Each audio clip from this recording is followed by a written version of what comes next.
It's time for the discussion segment. As always, let me introduce you to my guest first, then we'll come to the topic. Abraham Amaliba is a founding member of the Ghana Law Society, a legal practitioner, a member of the National Democratic Congress, and Director General of the National Road Safety Authority. A lot of accolades now. Yes, a lot of accolades. A lot of accolades. AB, thank you for joining us always. Thank you. But you know, I told you that John Jinakwa was up to the task. I told you when the doomsday started, I told you that I have confidence in him. I'm told that we have, during peak hours, we have excess. I told you he will pull the magic. Yes. In fact, I remember you. The word you used, said he was a steady. It's a steady hand. He's a steady hand. I told you. No, nobody is talking. It's time we praise when it's due, and condemn when it is also due.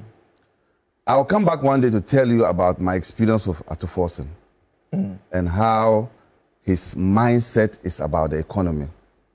Because I had an encounter with him openly in a conference room where budgets were being read.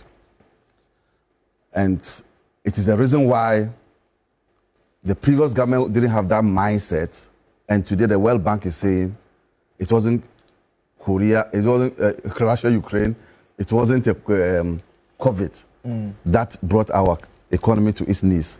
But there were underlying factors. So I'll tell you about Atuforsen one day. Also in the studio is Kwame Jantua. He is a member of the Ghana Bar Association, legal practitioner as well. He's also an energy analyst and a member of the Convention People's Party. We'll drag him to the Ghana Law Society. Okay. Senior, welcome as always. Thank you. He took the wind out of my sail. On the power situation, On the power. Can I read something? Yes, you can. You're also going to talk The about World Bank has dismissed the Akufo-Addo administration's long-standing claim that Ghana's 2022 economic collapse was driven by global shocks, stating instead that the crisis was fundamentally self-inflicted. So let me ask the question, is that deception? Is that deception? Answer me. Oh, you're asking me. I'm asking you. I'm supposed to be asking but he doesn't answer questions. I'm supposed to be asking you a question. Okay, so let me ask the people of Ghana. Is that deception? That a whole government will predicate economic crisis on something that had nothing to do with it. And they should come and sit here and defend themselves. They won't come. Also in the studio, he has come to defend himself and his group, the Movement for Change, a Bobak man, economic and financial analyst as well. He supports a small team drafts and a big team, Barcelona. That is not a small team. Both thank you for joining us always. Yeah. And also in the studio with us is Professor Enoch Opoku Entry, the Atasa man, Prof. One and only. Prof. Appreciate it. That's his new name. Appreciate it. Appreciate it. That's his new name. Appreciate it. I'm also funny. It's like I want to take this opportunity to uplift the youth. Okay. I know that a lot of the youth out there are struggling to get jobs. I know parents are struggling to put food on the table. But I want to encourage them this Friday morning that God is with us. Everything is going to be all right. Once there's life in our nostrils, there is always hope. Prof, God helps those who help themselves. No, God doesn't do that. He helps those who help themselves. God helps those who are not able to help themselves. That is called the grace of God. He helps those who help themselves. All right. Let's tell you a bit more about what we are discussing this morning on the show. We are talking about the president's address yesterday, and during the This Morning segment, a lot of you called in to share your views on some of the matters that he discussed. And I was saying that yesterday I spoke to a very experienced diplomat who had made a point that this speech, in his opinion, stands tall. I mean, beyond the fact that some of the matters are issues that have been raised by various Ghanaian leaders. They talk about the reforms and the reparations. Reparations, we know that former President Akufo-Addo is also talking about that. But specifically on the other global issues of immigration, on issues of the Israel-Palestine conflict over the Gaza Strip, I mean, those were matters that he dealt with head on. I mean, he did not mince any words. And it's within the global context where we know that already the US under Donald Trump in the last couple of months have been strong arming African countries all over the place. We know that tariffs have been imposed, and there are fears that some of these comments will only exacerbate our situation and worsen it. Particularly, his comment directly on the Palestinian president not being granted a visa to enable him attend the program, and also talking about the fact that, well, he thinks that the UN and world leaders, for that matter, are dancing around trying to find the appropriate words to fit what is happening in Gaza. He says that it's simply a crime. If it's moving like a duck, you don't call it any other thing. And those are some key themes in the speech. He also talked about Africa's central role in the future. He did a historical narrative trace of how Africa did not play a permanent role in the setting up of the organization, but he says the future is for Africa, and Africa will play a key role, and that key role will only be possible if a second look is taken in terms of how the Security Council is set up, the reforms. Africa needs a permanent seat on that particular council as well, and the powers that have been granted the permanent members, questioning that. He also talked about the situation in Cuba, in Sudan. I've already touched on the Palestine and the Gaza conflict as well, and reparations. And the update is that Ghana intends to introduce a motion at the United Nations General Assembly for reparations to be provided for African countries for the slavery. He also touched on the climate and development, and those are all issues that have got many people talking, and this is what will engage our attention in the first part of the discussion this morning. In case you missed all of it, this is just a little bit of what His Excellency John Dramani Mahama said when he addressed the United Nations General Assembly yesterday. Watch this. The denial of visas to President Abbas and the Palestinian delegation sets a bad precedent and should be deeply worrying to all member nations of the United Nations. Ghana recognized the state of Palestine in 1988 and supported a two-state solution to the conflict since then. And I say, contrary to the claims of some, a two-state solution would not be a reward for Hamas. It would rather be a reprieve for the hundreds of thousands of innocent women and children and people who are facing collective punishment and forced starvation for no reason other than the fact that they are Palestinian. For nearly 2 years and for the fear of reprisals, we here in this General Assembly have been playing hide and seek with language to find the right words to help us avoid or excuse what we all know is taking place in Gaza. But here's the thing, it doesn't matter what you call it. If it looks like a duck, it swims like a duck, and quacks like a duck, well, then it must be a duck. The crimes in Gaza must stop.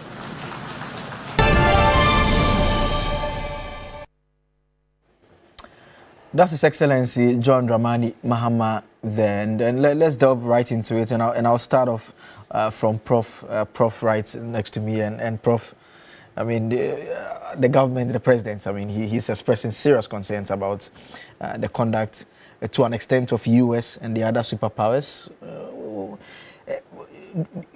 Is it justified for anyone to be concerned about possible repercussions of such commentary? Not at all. The president made all of us proud yesterday, and he showed courage.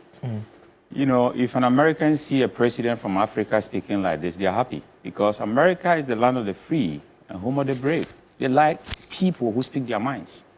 And he did exactly that. What President Mahama did yesterday, with the UN General Assembly, was just a wholesale prize that he gave them. I'm going to give you Ruto, what he said. And then you can see that African leaders are now serious. He said this, he said, I will lead a delegation of African leaders to pull out of the United Nations if Africa is not given a permanent seat. Enough of the disrespect. This is what Ruto, the president of Kenya, said. So African leaders are serious now, because for far too long the disrespect is too much. Now, I have seen a lot of other countries, because I'm coming from academia, so we'll look at research and what is happening. India is saying that they have 1.4 billion population, which is the entire population of Africa, and they don't have a permanent seat. Germany is saying that they have economic power in Europe than the British and the others. They don't have a permanent seat. So why Africa? Now we have to argue our case in a different way. So let's look at the United Nations, how it was formed. Then we'll know why Africa is still not a permanent member with a veto power in the United Nations and security. The United Nations was founded on October 24th, 1945, at San Francisco in California, US.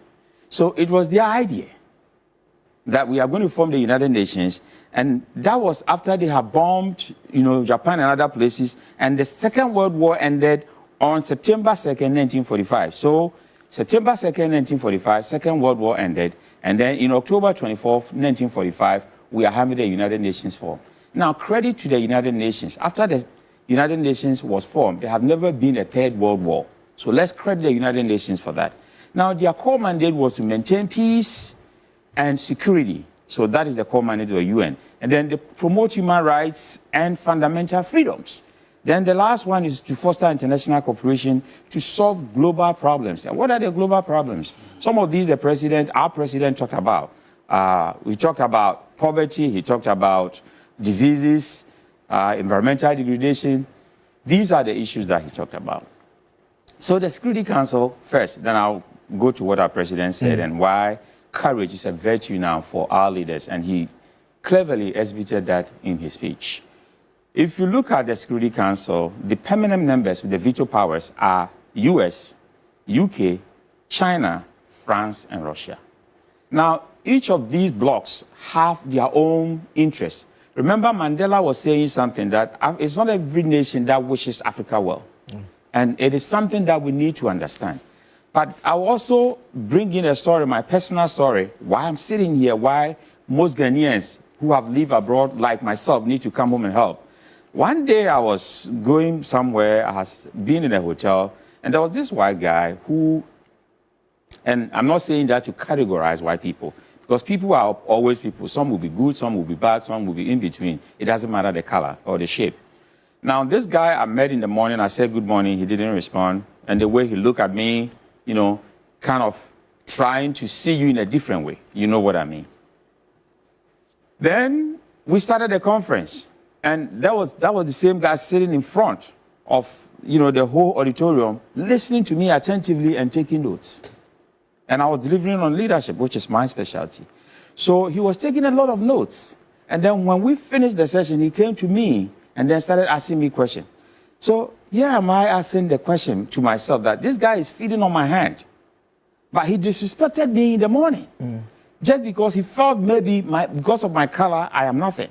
But now he's here listening to me and taking notes from me. So I learned a lesson from it.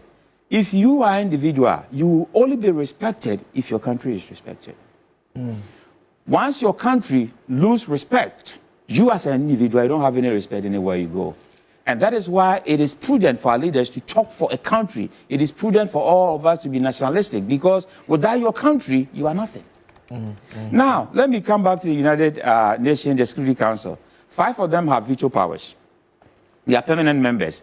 And then we have 10 non-permanent members who are elected for 2-year terms at the General Assembly. So if you are a non-permanent member, 10 of them, you are elected for 2 years, then they bring another one. Why? It serves their interest, because they are permanent, they have the veto powers, they make decisions. So US, all they have to do is to lobby either France or UK, and then they are 3 against 2, which is Russia and China. And then they can go through the veto powers and do whatever they want to do. Now, if they allow Africa in, if they allow other countries in, how are they going to be able to manipulate that? So every country is serving their interest. They all have permanent interests. They don't have permanent friends. So let's look at by 2026 now, the 5 new members. We have Denmark, Greece, Pakistan, Panama, and Somalia.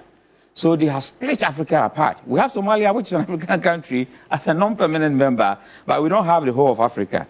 So this is how we have to go. Either the whole African Union, the chair of the African Union is representing Africa. So we have to go with blocks, not as individual countries. Because if we don't have a common voice and a uniform front, then there's going to be that colonial style, divide and rule. So we need to go with that common front. Then 2025, they had Algeria. So they will pick one African country that they think is easy to, come along as non-permanent members, and then go with their permanent members. So always America have that interest. Now I am coming to our president, what he said. I think that he did well by showcasing Ghana to the world about what the reset agenda. He talked about the inflation that has gone down. He talked about the city that has risen. He criticized global financial systems bias against Africa and called for that reparations. Now, the reparation issue, I have attended a lot of conferences that people have asked me about it, and there are different thoughts, divided thoughts about reparation. Some of these advanced countries in US and Europe are saying that we did not start slavery. So it was our forefathers. So why do we have to pay for the sins of our forefathers? We now embrace Africans everywhere that they come. So we don't have the financial strength to pay Africa back. But I think that if you look at the torture that our people went through, recently Trump has ordered an executive order that all slavery materials, you know, you go to museums and you see a black person whose back is all salt, monuments should be removed from American museums because it tells a bad picture. I'm also telling Americans that anybody who wants to be a citizen in America, there are 100 questions you have to answer. Now, one of the questions is which people came here as slaves. They should remove it from the Homeland Security questions because everybody in America comes from somewhere. It's an immigrant, apart from the native Indians. But why should it be there that it is only these people who came here as slaves? So there are many things hidden in books that tells our story not in the right way. And it is up to us to tell our own story because nobody's going to tell our story for us. And that is exactly what the president did. I think that migration was a very thorny issue that he talked about. And he cited Ghanaian attorney, a lady whose parents are from Ghana and what they are doing, and a lot of Ghanaians who are doing well. Now I'm told that there is a Ghanaian who is married to the vice president of Malawi now. Malawi current vice president, a lady, she's married to one Mr. Ansa, a lawyer from Ghana. So Ghanaians are doing well wherever they find themselves, which is great. And I think that he made a strong case for Africa, that we need our support. And the last thing that I will talk about was the Gaza conflict. You know, that conflict has lingered for so long. And if you look at innocent women and children that have died from this, the United Nations need to stand up and then stop it once and for all. Just quick follow-ups on some of the issues you talked about. First, on the reforms at the Security Council. I mean, there are those who make the argument that it's just a reflection of the world order. And the explanation would be that those are the countries that keep the global economy running, largely in terms of support. It's these days that even the US aids have gone down and everything. So, I mean, more or less, if we are doing contribution, it's not one man, one vote in terms of contribution. So why should it be one man, one vote? So thank you for that question. America is just 4% of the world population. But America consumes 20% of the world resources, which is 1/5 of it. Ask where they get their resources from Africa. So Africa is the only continent that we don't need the rest of the other continent to survive. We have everything here. Just that we've not reached the level where we can process things and do things for ourselves. Do you know just petroleum product, different resources of, you know, that you can get from it? Do you know even salt has 18 different uses? If we can process our own products, then Africa will be good to go. Okay. And we'll get the respect that we're looking for. So when it comes to contribution, if you go to just Congo and look at, they call it the basket of world resources. Everything, lithium, gold, manganese, diamond. So Africa is giving the world everything. If you're talking about security, Africa is in the center of the world. Do you know that Africa, from here to Europe is just 6 hours, you are there. From America to Europe is 6 hours. And from here to America is about 10 hours and you are there. So we are in the center of the world. And when we are talking about security, you know, we should not be left out. The other thing is that Germany, when it talk about economic strength, it's more powerful than UK now. So why is Germany not a permanent member? Well, when you talk about they contributing more, it is not so as it used to be in the 1945. Okay. Now things have changed. Africa is contributing massively, even human resources. If you go to New York alone, Ghanaian and Nigerian doctors are more than any other nationalities. We are everywhere and doing great for other nations. Okay. So nobody can talk about we are not contributing to the basket of the world. And that mosaic of the basket of wealth, Africa has created a lot. And for a population of 18.83%, so America is just 4% of the world population. Africa alone, 54 countries, we are 1.5 billion population as of September 19, 2025. And that is 18.83% of the world population. If 18.83% of the world population are not represented as a permanent member of the UN, then Houston will have a problem. Let me come to Ebo now, and let me start off on the immigration or migration, like some would want to call it. And the president cites examples. I've seen a post actually, someone criticizing that as well, saying that, well, you pick isolated instances. So the general concern is people go there in large numbers. They are there, some engage in all sorts of criminal activities. And so if you take those who have done so well, like Kofi Annan, to say that, well, those who are moving into your countries are not necessarily criminals and should not be treated that way. They believe that that is a bit more like a simple way of looking at the matter. Yeah, I agree with what you're saying to some extent. Of course, Africans, we ourselves must be able to sit up so that we create the kind of environment that our people will be, comfortable to stay in. People only travel because the kind of systems we have, the kind of economy we have even created here, the kind of opportunities we've created here, are not the opportunities that they feel comfortable, benefiting from. So they would have to travel. Certainly, if you have a country where people come without the right papers, people come to do all kind of things, you have every right to if you like, to send them back to where they came from. So on that, I don't really have problem with countries that are sending people back to where they came from. Even here, if you come here and you are not able to do things according to what our laws prescribe, I certainly would have to send you back to where you came from. But you see, I was excited when I was reading the speech, the president's speech. I think the president was bold, was fearless, was candid. I mean, he said things that the world leaders needed to hear. He presented them with if you like, a broad buffet of critical issues that Africans have had problems with over the years. And so he had a fine opportunity to tell them what they needed to hear. And I was excited how he started. He started by contextualizing Africa's historical exclusion from global decision making. The fact that from the very beginning, Africans were excluded from major decision making. And he referenced the formation of the League of Nations, the United Nations itself, and the fact that when it comes to critical issues, Africans are not given the high table. We are always, treated like a second-class citizen. To the extent that, as you rightly mentioned, to the extent that the whole continent is not having a permanent seat. I mean, how can you compare the whole Africa to France? France is France because of Africa. France depends on Africa for survival. So even look at their national teams, all Africans. Yeah. And so So the question is always asked, how French is the French national team? Yeah. I mean, Judge said that without Africa, the Francophone countries, France will be a third world country. Of course, and that is the reality. That is the truth. But so that is why it is highly unthinkable. Okay. I mean, to see that a whole continent is not represented, having a permanent seat, but a country like France is having a permanent seat on a Security Council. Well, I'll just have you hold on. I'll come back to you so that you land and move to the other part of the speech that stood out for you as well. Let me just briefly engage Dr. Vladimir Intridance. He's having an engagement and has agreed to engage us very briefly. So let me just bring in Doc. Doc, good morning. Good morning.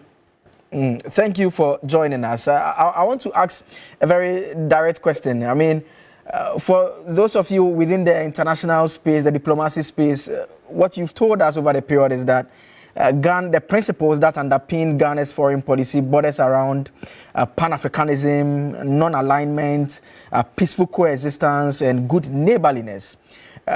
Was it fair to say that the president's speech is consistent with these policy underpinnings, or like some have criticized him by saying that it appears there's a bit of a departure, particularly on the non-aligned points or aspects of this particular foreign policy approach?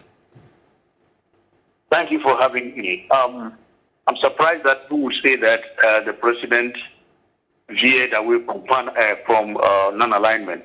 The 4 pillars of our foreign policy principles were all there. Good neighborliness shows that we are good neighbors to every country in the world. So Palestine or the people of Palestine suffering, they are good neighbors. And we must see to it that they are accorded that kind of neighborhood respect. When you talk of Pan-Africanism, you spoke for Africa. He spoke for Africa and on behalf of Africa. The way we have been treated, the way we are still being treated as hewers of wood and drawers of water, he didn't like it. So Pan-Africanism is also still there. Non-alignment, yes, we don't have to be aligned to the east or to the west. But Kwame Nkrumah putting this principle down means that we must be always looking forward ever, backwards never. So we don't look neither right, neither left. And over here, he didn't have to pander to the whims of the west, nor pander to the whims of the east. His forthright mission was this, that, hey, look, the world is at a crossroads. The Security Council, the United Nations system is collapsing, and we need to do something about it. Is that non-alignment or not non-alignment? I strongly believe that he took the path of non-alignment. So for me, we don't have to fault the president at all. People said he was forthright. You need to be forthright in international relations where you want something to be heard properly. And that is called offensive diplomacy. And that is what he chose to do. That he will be listening to people who will applaud him, people who will note it, and then try to help him take action on it. So we didn't fault our foreign policy at all under any circumstance. I mean, on this point of the offensive diplomacy, and let's narrow it down and focus on Ghana and the USA. We know that we are one of the countries that they've imposed tariffs on, just like other countries as well. And we know the position that US have generally taken in relation to the situation in Gaza. And you hear the president being upfront about it, the tone, what you could put within offensive diplomacy. Is there a part where we have to be concerned about repercussions? No, but I don't think that there is going to be any repercussion. He's going to be locked by Trump. He was what? He contradicted Trump. Trump says that if you recognize Palestine, then you are giving whatever it is to the Hamas. The president said no. He didn't mention Trump's name, but he was alluding to it. Yeah, it was very clear he was speaking to him. You are creating a situation where we live as good neighbors. And he's calling on the world to recognize this. So repercussions like what? America closing their embassy here, good riddance. America not giving us visas, good riddance. But without America, Ghana will not die. When South Africa openly took Israel to court, America tried all kinds of tricks. South Africa is still a bouncing country. And there are several other countries. See, in diplomacy, when you lose something, there's no way you will lose something and not gain something. It's like digging a hole. Once you are digging a hole, you are creating a mound. If America moves away from Ghana today, there will be no vacuum. Look at the Association of Sahelian States. When France tried to mistreat them and even coerce ECOWAS to go and make coups left and right, they sacked the French. And what has happened? They are doing very well. In fact, Niger is going to be one of the best performing economies in 2026, just because of one commodity, uranium. So, when you lose something, you gain something. And the Russians have filled the vacuum. The Russians will quickly fill the vacuum. Let us not fear that when our president speaks directly in the face of America, we are going to lose anything. Why would America treat us this way? In the first place, they slapped this tariff 15% on us. The second one was to take away all the 5-year visas. And you think they don't know that they will do something? So in diplomacy, you don't fear moving forward once you know that it will inure finally to the benefit of your country. Doc, let's talk about the push for reforms at the UN in terms of the architecture, how it stands, the Security Council. This is not a new demand. We've had, even here in Ghana, successive presidents make the request. We've also had other African presidents make similar requests. What must the African countries do differently if they want to ensure or convince the UN to change the structure? Well, my take on that is simple. I was part of a group of people put together to put Ghana's position some years back. And our position was carried by His Excellency Nana Addo Dankwa Akufo-Addo, the then Foreign Minister to the African Forum in Izulwini. So if you remember, there is something called Izulwini Consensus. That is the African position, which was handed over to the UN. Kofi Annan relied on that very seriously in his note to the Security Council called In Larger Freedom. And that booklet, if you read, you will see Ghana's position and Africa's position. So this, like you are saying, it is not the first time we are demanding to be on the Security Council. My take on that is that it will not go anywhere. That demand is moot. Even though the president mentioned it and it's legitimate, it's moot. Moot in the sense that it was thrown away several times. 30 years we have been mentioning this thing. Why is it moot?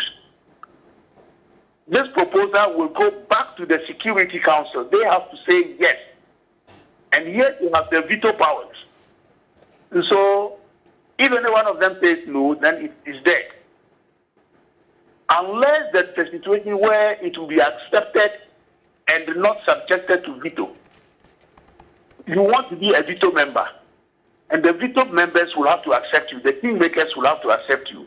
Are you sure they are going to accept you to contradict them in that circle? So there is a catch-22 over here.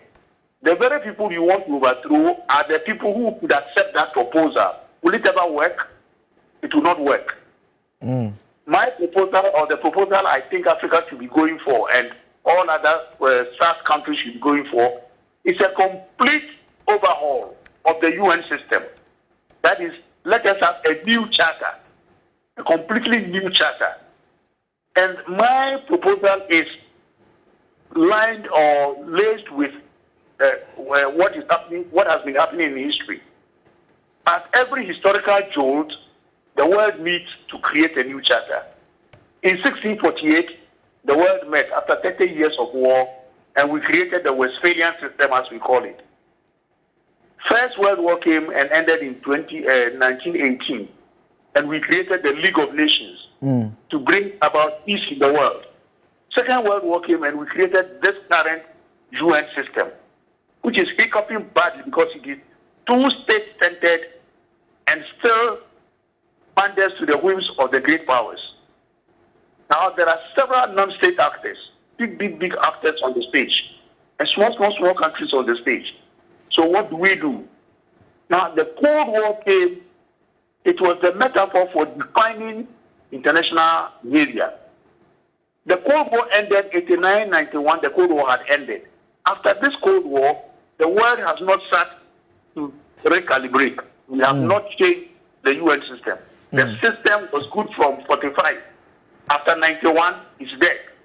The UN is hiccupy because it is not made to cater for today's exigencies. So my take is that in future, our president, for the Foreign Relations Council in Ghana, should listen to some of us. We need to chart a course that changes the whole UN system into a new system where there's no Security Council, but the General Assembly will be the democratic assembly to bring about change in the world and peace in the world. And finally, Doc, in terms of your conclusion for the request for reforming the Security Council, will your conclusion be the same for this push for reparations, which the president has served notice of? The next step we are taking, introducing a motion at the General Assembly for that to be also looked at critically? It should be looked at very critically in the sense that we need this reparation. What Africa has not been able to do, we have been talking about it. Ghana did well. We have had 2 fora in Ghana, 2023 and this year.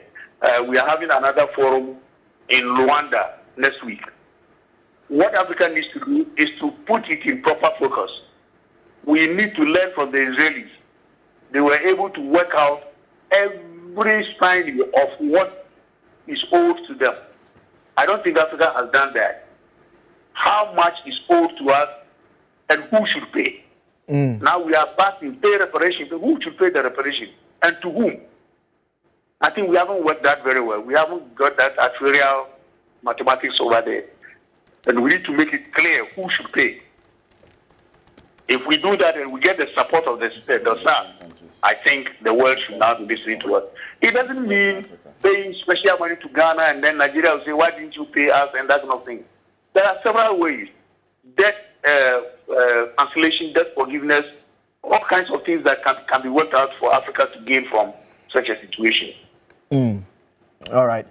Doc, thank you so much for stepping out. I know it's a very busy morning. Thank you so much for stepping out and joining us with the brilliant analysis as always. Dr. Vladimir Intwi-Danso is an international relation analyst, expert, and security analyst and expert as well, joining us with his views there. But sorry I had to cut in quickly. Prof was actually teaching people diplomacy, so we had to get him on the side quickly. But you had landed on the immigration point. I mean, with the context of what Prof provides on some of the things that are attainable and not. I don't know which other areas stood out for you. Yes, but I think, as I alluded earlier, I think the president's speech was historically grounded, and I think some of the things he said are, as I mentioned, there are things that the world leaders needed to hear.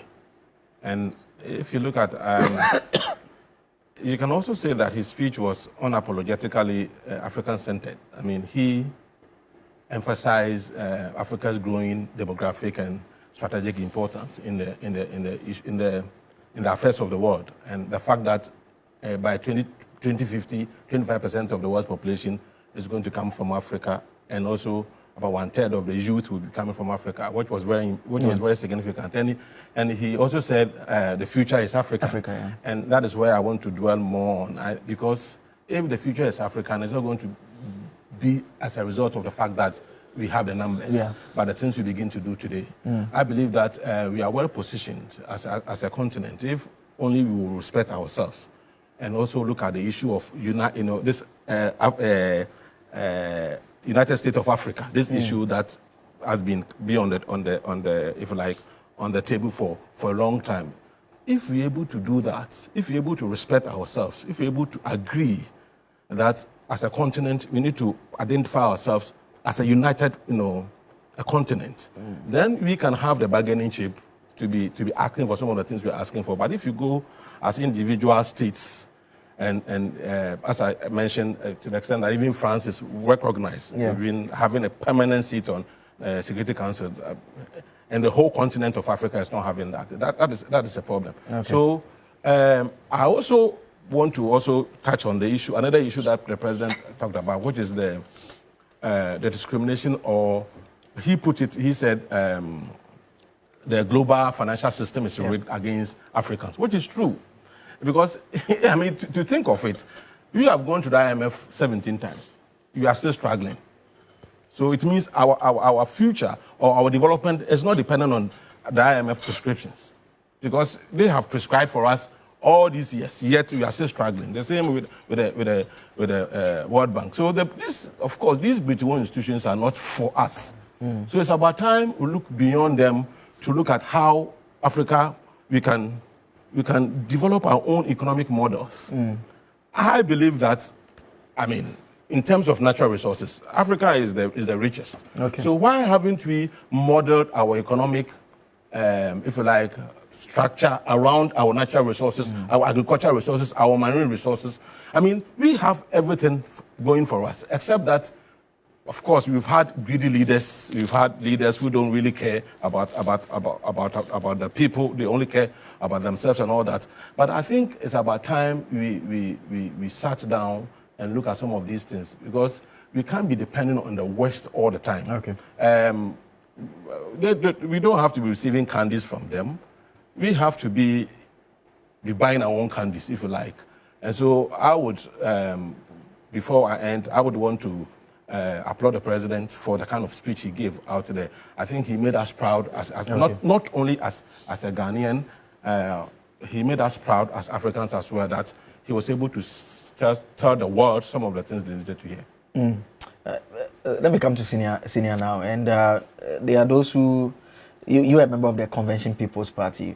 The diplomat I was talking to yesterday, he was saying that the speech reminds him of the Nkrumah times when Ghana had a voice on national matters, and we were in the global political space playing roles and being heard. Is that the same sense that you also get from the speech by His Excellency? Good morning to our viewers. And Let me start by saying I think President Mahama's speech was excellent. Hit the nail on the head. Before I come to that speech, we've just finished celebrating 116 years of Osajifo Dr. Kwame Nkrumah. And last week, I did some research when I was going on GTV to talk about Nkrumah, and I'd like to highlight some of that research I did. What I wanted to find out, what did Nkrumah mean when he emphasized that Ghana's independence is meaningless unless it's linked to the total liberation of Africa? He declared our independence was meaningless unless it linked up to the total liberation of Africa. What is President Mahama talking about? Does it not encompass what Nkrumah said? Then I broke it down. What did that mean? New African identity. And what did that mean? He spoke of creating a new African personality, an identity, African personality, an identity, stating, we are going to demonstrate to the world, to the other nations, that we are prepared to lay a foundation, our own African personality. What did President Mahama say? Where was he heading for? Is it not an African personality? Have we been able as Africans to stand tall and stand by our continent?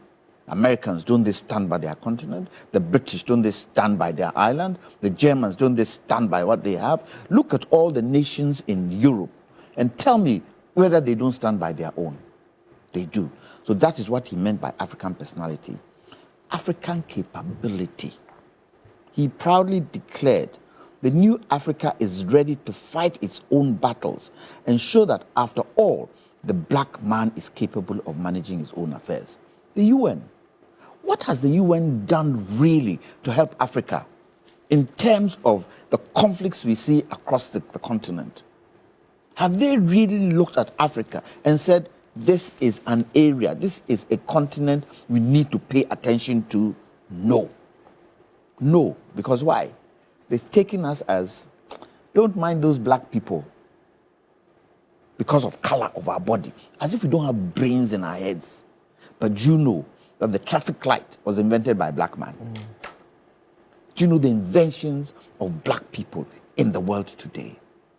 But they've been able to create a certain perception that we are just useless. And maybe sometimes we have created that particular scepter for them to now use it against us. You were asking, who should pay the reparations? Yes. What was the slave trade called? Triangular slave trade. Africa, America, Europe. So let's start from there. Let's start from Britain. Let's start from America. And let's see whether they are prepared. Have they not paid the Israelis for whatever happened to them? What about us? And you take a continent like Africa, 1.4 billion people. I hope from President Mahama's speech at the UN, African leaders will begin to gather. Because I remember growing up in the early days of independence where Ghana was moving, you could see Jomo Kenyatta and all the others were following him. They were all ready to develop their nations. So the question you then ask is, we are pointing a finger at them.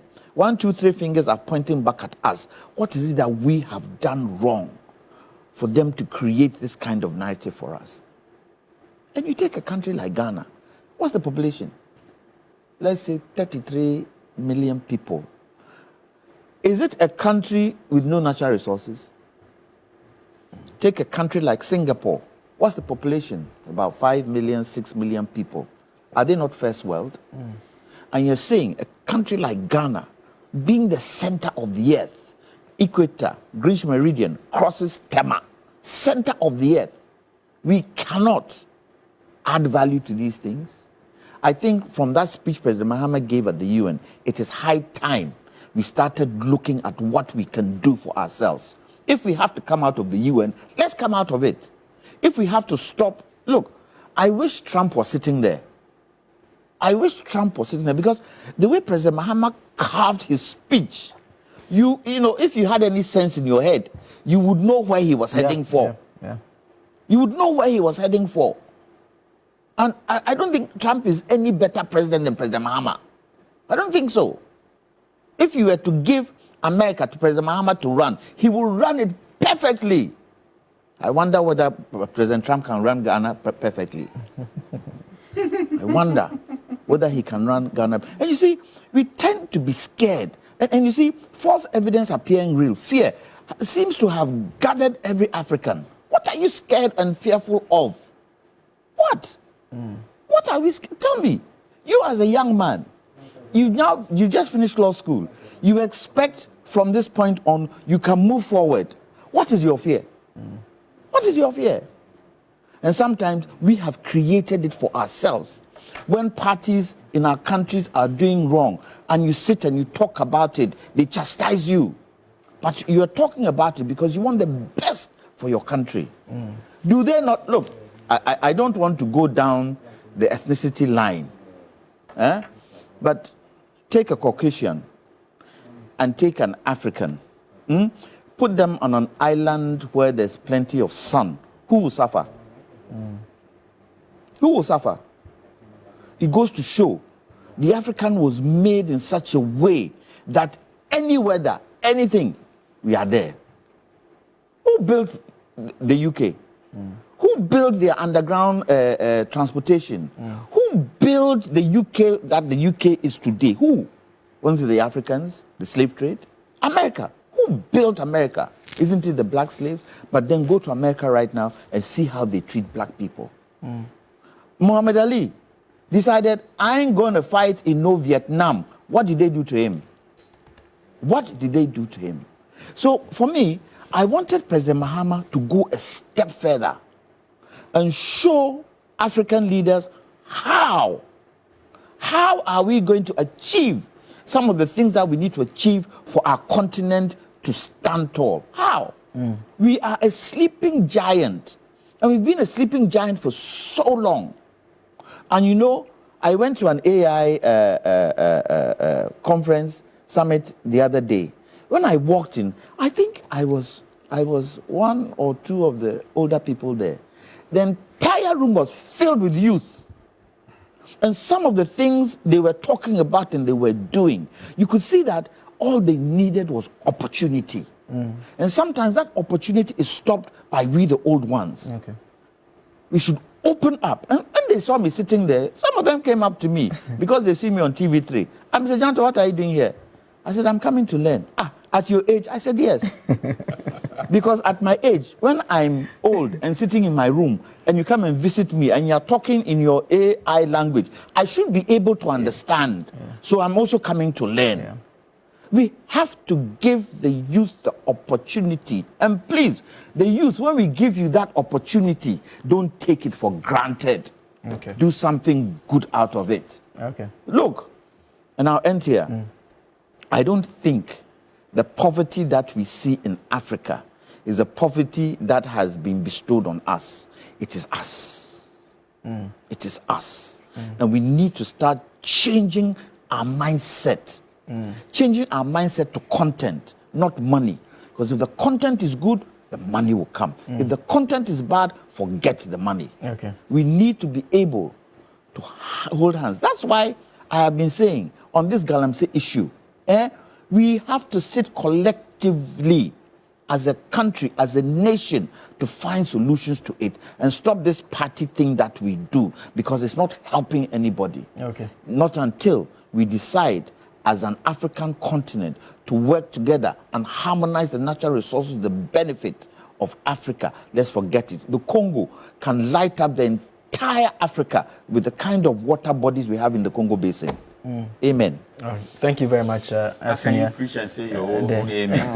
The congregation will have to say the amen for you, You have to say amen for the others to say amen. Yes. Let me come to AB now. And AB, someone says, usika so wasem so, but this one, yesika so, so yasem AI kesiye. They said we should be careful. Do you share the view, or like Doc and Senior were saying, we don't have to be scared? Let me start by saying that The president's speech yesterday did not only make Ghanaians proud, but also Africans and Pan-Africanists, the world all over proud. And I'm sure, I am very sure, that late presidents like Nkrumah, Jomo Kenyatta, Mugabe, take Nelson Mandela, and who again? Nyerere, take them.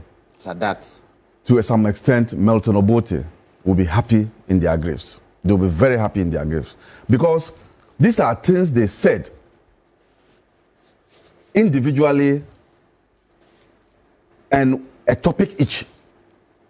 But today, Mahama put all of it together at one sitting. Take the Palestinian question. Mugabe has spoken about it before. And then also, Mandela has spoken about it before. And you know the ties between the ANC and the Palestinian PLO. You know that. Mahama has touched on all of it, which were never said in one forum.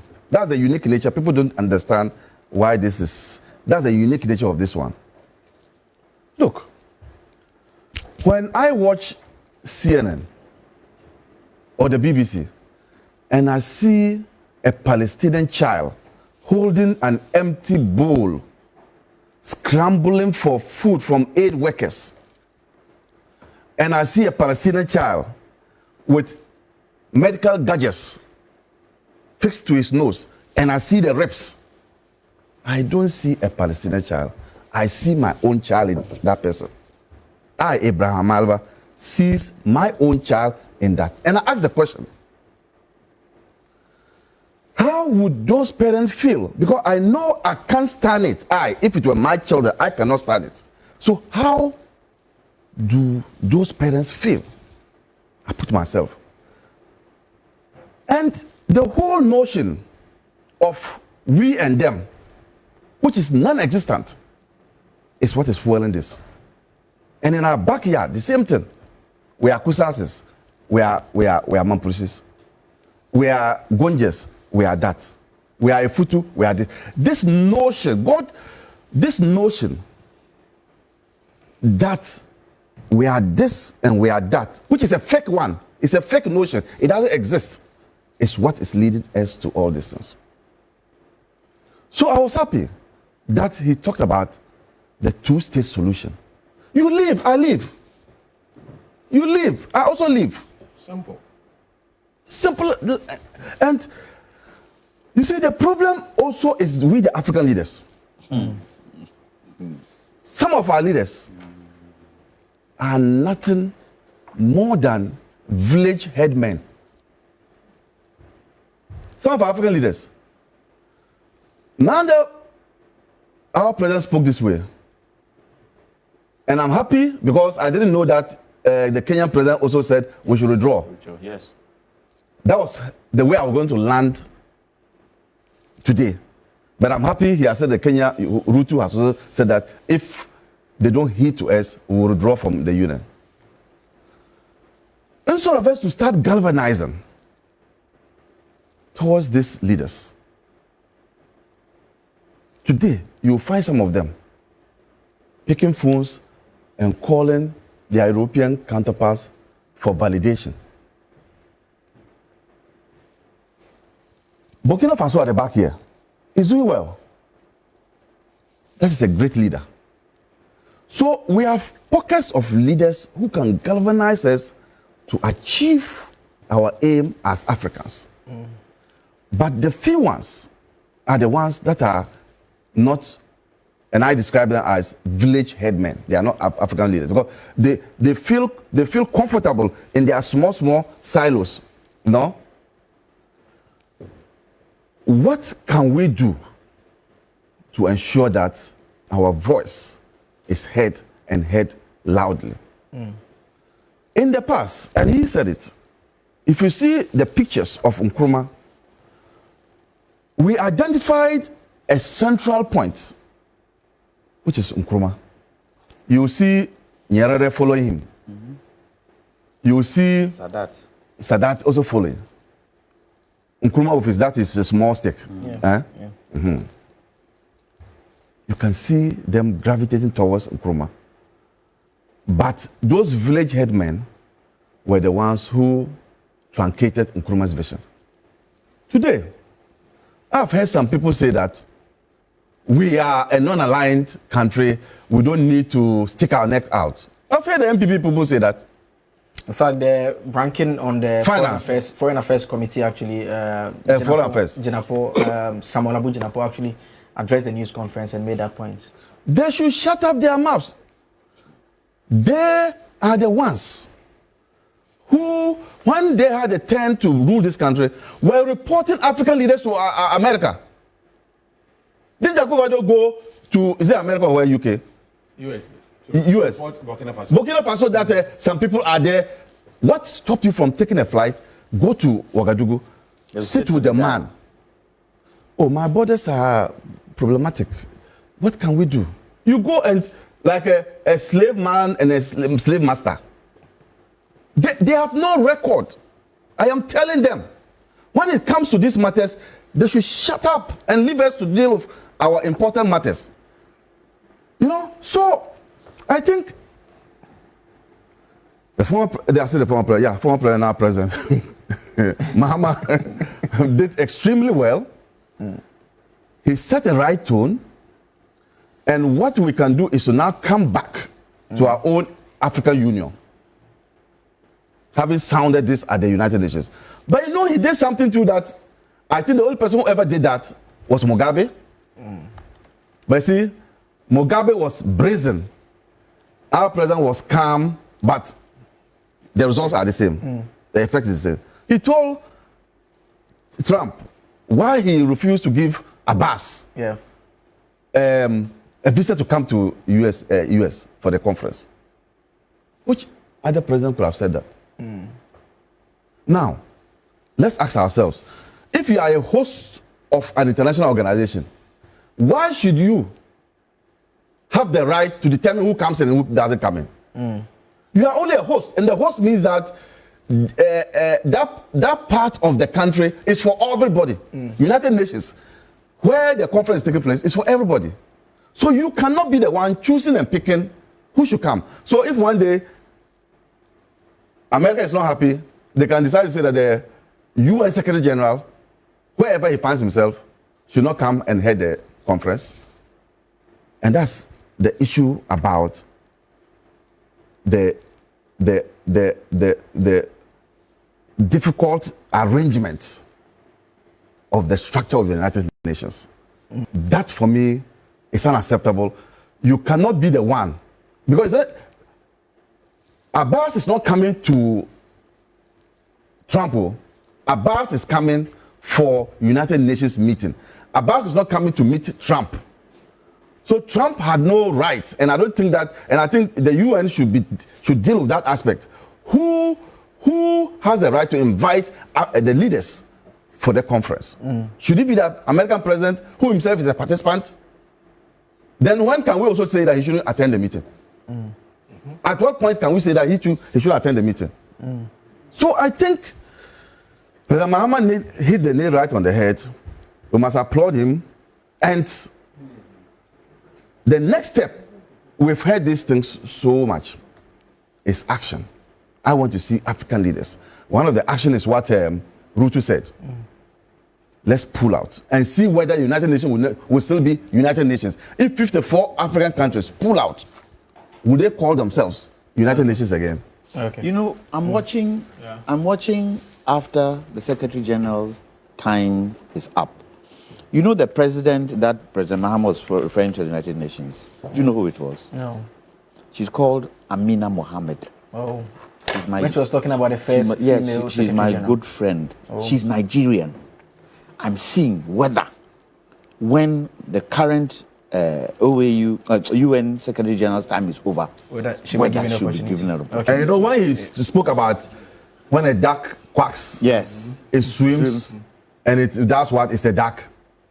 It reminds me of Nelson Mandela when he said that we don't care the color of the cat, whether it is black or it is white, so far as it catches mice That's what we want. But he also took a swipe at Trump when he talked about all Americans are immigrants. Yes. Isn't Trump an immigrant? I just talk about Isn't it. Trump an immigrant? Yes, Prof, you were taking some notes. Yes, 1 I minute. want to quickly talk about some of the issues. I think most of the issues that my colleagues have talked about, I talked about them when I started. My mother will always ask me, but why do they always ask you to speak first? It's kind of funny. One, tribalism and clanism is more dangerous than racism. And we have a situation where people align themselves with their tribes and their clans. So I'm proposing that we have to get a united front, as I said earlier, a united Africa. And if we need a united voice, one voice for Africa to be more powerful, then we need a universal language in Africa. Because America, they all speak one language. Europe, if you go to Germany, that's one language. Africa, we have a lot of languages, plethora of languages that we have. So let's use the next academia, let's use the next 5 to 10 years to develop a single language that is common to most of us. That will help us a lot. Okay. Then our currency, the Yoko, our currency was what? What was the ECO? Equal, yeah. That never materialized. So the African Union and the way we are doing things, we should step up. When we talk about the future of Africa, yes, but we create our own future. Okay. We have to create our own future. And I'm glad that the President Mahama talked about the African leaders who have to create an environment for the youth to thrive. Because if the future is Africa, then I also agree with AB when he talked about the village headsmen. Yeah. We have live presidents in Africa. Somebody like Paul Biya, his own daughter is saying that she's ashamed of the father. You've been a president for such a long time that you've become a liability to your own people. Just go and rest at his age so that other people can continue. But he's there. And the daughter said that at your age, you were taking instruction from a French president who is half your age. And I think that the youth are now standing up because they are tired. Okay. Our leaders have to create that opportunity for our own people because the youth have a lot of ideas. Okay. And Kwame said it right on point that some of the older folks cannot bridge with the youth. So there's that kind of gap where the youth have all the IT technology ideas, but they are not getting the opportunity. They keep pitching the idea. I've attended many conferences speaking to the youth. They keep pitching ideas, great ideas, what they want to do. Financing is a problem. And then opportunity is a problem. So let's create the little resources that we have. Let's create that opportunity for them. The last thing I want to talk about is the non-aligned movement. The reason why Dr. Vladimir Chidanso was talking about not aligned, we are not aligned to the east or the west. Nkrumah started that. And I'm glad that on his day, I had Ethiopians posting on their social media that Dr. Kwame Nkrumah is the best Pan-Africanist they've ever seen. And that is to our plus. So anywhere you go in Africa and say you are a Ghanaian, people know you to be a Pan-Africanist because you are talking about the unity of Africa. And I think that is what President Mahama re-echoed, which is very good. Okay. But not aligning to America or the British or the French is a problem for them. Because they will have to endorse you to be part of the, UN Security Council. And we have to find a way to get in there, just like the human rights issues, civil rights issues. We should find a way to get in there. And when we get in there, we should use that voice to champion the cause of Africa. Because nobody will come here and build Africa for us. We will have to build it ourselves. Okay, about 1 minute. Yes, I think after this, I think African leaders, we should come home and look at the issues that are bedeviling us as a continent. Do you think we don't know? Corruption is one of the issues that we have to address as Africans. Okay. We need to address the issue of corruption, economic mismanagement. These are critical issues because if we don't position ourselves to be respected, we will not be respected. Okay. And I think if we can take advantage of African Continental Free Trade Area, for example, what are we doing as a nation, as a continent? Are we taking advantage of it? Is it going to be something that is going to benefit all of us? If we're able to properly benefit from African Continental Free Trade Area, if we're able to politically come together as a continent, then we can be strong enough then to bargain and to also let the world know that yes, we are also powerful and a force to deal with. Other than that, if you're able to buy our leaders individually and manipulate them, I don't think as a continent we're going to go anywhere. Senior, 1 minute. United States of Africa, Kwame Nkrumah talked about it in the early days. The Europeans, the Americans, more the Europeans did divide and rule. So they put borders around us. Nkrumah talked about it, that we are all one. We are one brother and sister. He talked about a united army that could help solve African problems in terms of conflicts. I think it's high time we went back and looked at some of those things Nkrumah talked about. Nkrumah wrote 14 books. Which head of state in Africa has been able to do that? Which head of state in Africa has been able to do that? Let's go back. Let's put that politics aside and let's do things that would help build our nation and most of all, unite us in the country and then unite us as Africans, because we need that economic might to be able to face anybody in this world. Now, we shouldn't take it that, because when America is no more there, the Russians will come in. They have their own personal interest. Okay. They don't have any personal friends. If we're going to have personal friends, it is us who can create those personal friends, but not them. Look, I was hoping, and I don't know whether it happened, I was hoping that President Mahama's visit, he went with business people. I was hoping. Because see, one thing I find is that when a lot of business people from other parts of the world, especially Europe and America, come into Ghana to want to do business, they don't see their equally matched businessmen. And so it becomes lopsided. Then after a while, they do what? They now talk to their own people here. And by the time you say Jack, everything is gone. Okay. So when you look at today, our retail sector, who hold the commanding heights is the foreigners. Retail. And most of us are doing what? Kiosk and tabletop. Yeah. These things must stop. We have to start having faith in the Ghanaian and having faith in the African, because I know we can do it. The young ones looking at us, they should not think money, money, money. They should think, how do we make our life better by what we learn and the content of what we learn. But when I was growing up, and my father was sitting in a Mercedes-Benz, you could see that Papa Nowaye Juma, he deserves it. Compared to today, totally different. AB, final word. There's somebody who wants to bribe me with yams. He says that, and I want to share the yams with all of you. He says that he's a Pan-Africanist, and he's watching me now, and he has goose pimples. So I will be sending some yams to you. So I will share it with all of you. You know. AB, share drive. That was a bribe, yes.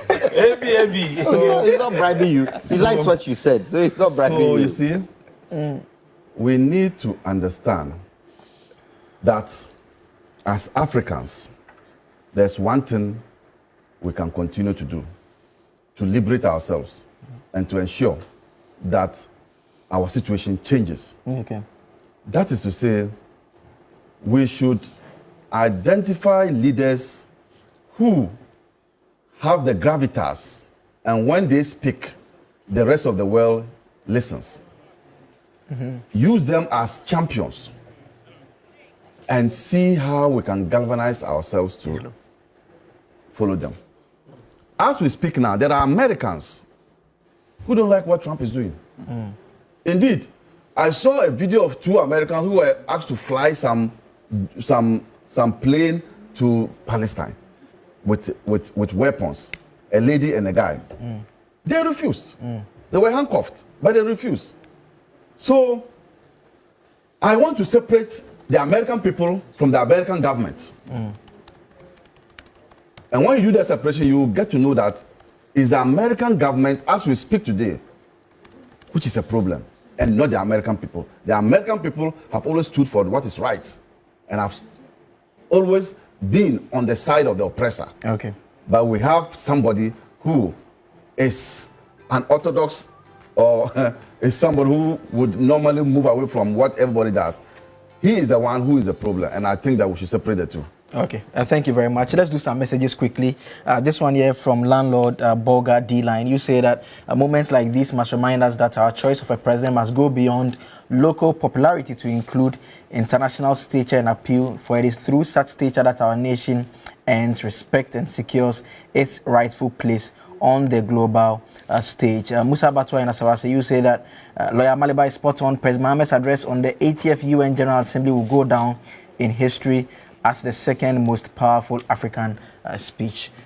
Thank you for joining us. My guests have been Abraham Amaliba, Director General, National Road Safety Authority; Kwame Janto, a legal practitioner and member of the Convention People's Party; Ebo Bachman is a senior communicator with the Movement for Change; and Professor Enoch Opoku-Entry is a governance and policy analyst, also joining us this morning.